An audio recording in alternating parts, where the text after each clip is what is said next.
Evgeni Malkin signs a one-year deal with the Pittsburgh Penguins with rumors of possible retirement. He'll be returning next season after scoring 61 points in 56 games this year.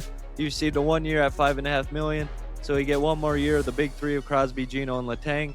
Does push back the rebuild window a bit, but after a huge draft, Kendall making the jump right away and looking like a piece that can do some damage. Bill Zonin has looked good with Wilkes-Barre in the playoffs, along with a big second half in the queue. Will Horkoff tore it up in the NCAA with 25 goals as a freshman, and they have the 22nd overall pick to work with this year. So honestly, they're slowly setting up for a good rebuild, and if they can get a few cornerstones fast, it shouldn't last long. We have to talk about it. An icon remains. Go ahead, Tone. Yeah, we do, PK. Coming into the season, a lot was up in the air with Evgeni Malkin and where he was going to be at the end of the season. He turned out to have a great season, and now he is back with the Pens. Kyle Dubas, the GM, brings him back. How do we feel about it?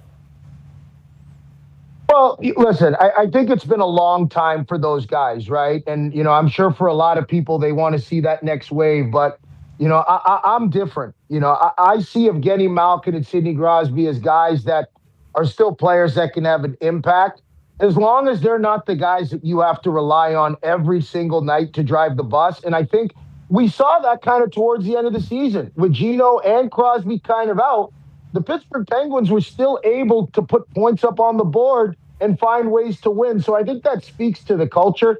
Are all those guys that are in the room going to be there by next season? We don't know. There's still some contracts pending and all that stuff.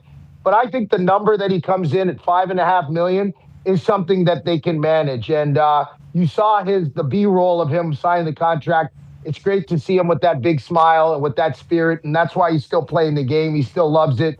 You can tell that he wants to be at the rink. But, a premier player, a Hall of Famer, when those guys still want to play, you got to kind of find the space to make them play. And if Gino can give them another solid season, who knows what can happen to Pittsburgh. Congrats to Dubas getting that deal done over there. Him and Muse, obviously, the young studs that are supposed to carry the Pens into this next generation, while also having stalwarts and icons on the roster in Tanger and Sid. The rest of the lads are going to get back to the cup as we continue our hockey coverage. We appreciate the hell out of you.